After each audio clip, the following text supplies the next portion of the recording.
Cabinet ನಲ್ಲಿ ಈ ಜಾತಿ ಗಣತಿ ಬಗ್ಗೆ ಚರ್ಚೆ ಮಾಡೋದಕ್ಕೆ ಅಂತಲೇ ಸಭೆ ಸೇರಿದ್ದು, ಆದ್ರೆ ಸಚಿವರ ಮಧ್ಯೆ ಬಹಳ ದೊಡ್ಡ ವಾಗ್ಯುದ್ಧವೇ ನಡೆದು ಹೋಗುತ್ತೆ.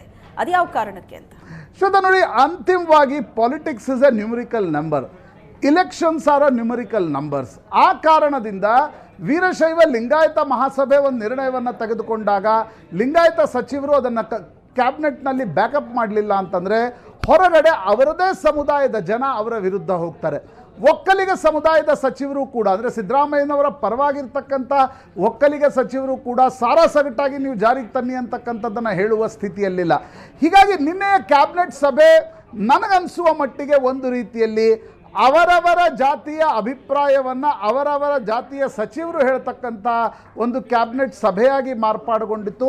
ಹೀಗಾಗಿ ಒಂದು ಅಂತಿಮ ತೀರ್ಮಾನವನ್ನು ತೆಗೆದುಕೊಳ್ಳಿಕ್ಕೆ ಸಾಧ್ಯ ಆಗಿಲ್ಲ. ಒಂದಂತೂ ನಿಶ್ಚಿತ, ವರದಿಯನ್ನು ತಿರಸ್ಕರಿಸಲಿಕ್ಕೆ ಸಾಧ್ಯ ಇಲ್ಲ, ವರದಿಯನ್ನು ಜಾರಿ ಮಾಡೋದು ಕೂಡ ಕಷ್ಟ.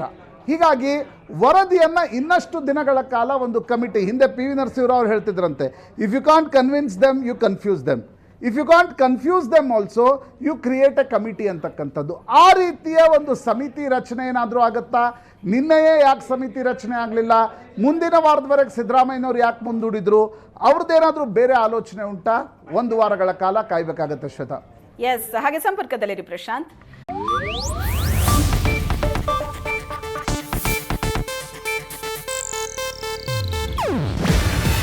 ಇದು ಏಷ್ಯಾನೆಟ್ ನ್ಯೂಸ್ ನೆಟ್ವರ್ಕ್ ಪ್ರಸ್ತುತಿ. ನೀವು ನೋಡ್ತಿದ್ದೀರಾ ಏಷ್ಯಾನೆಟ್ ಸುವರ್ಣ ನ್ಯೂಸ್.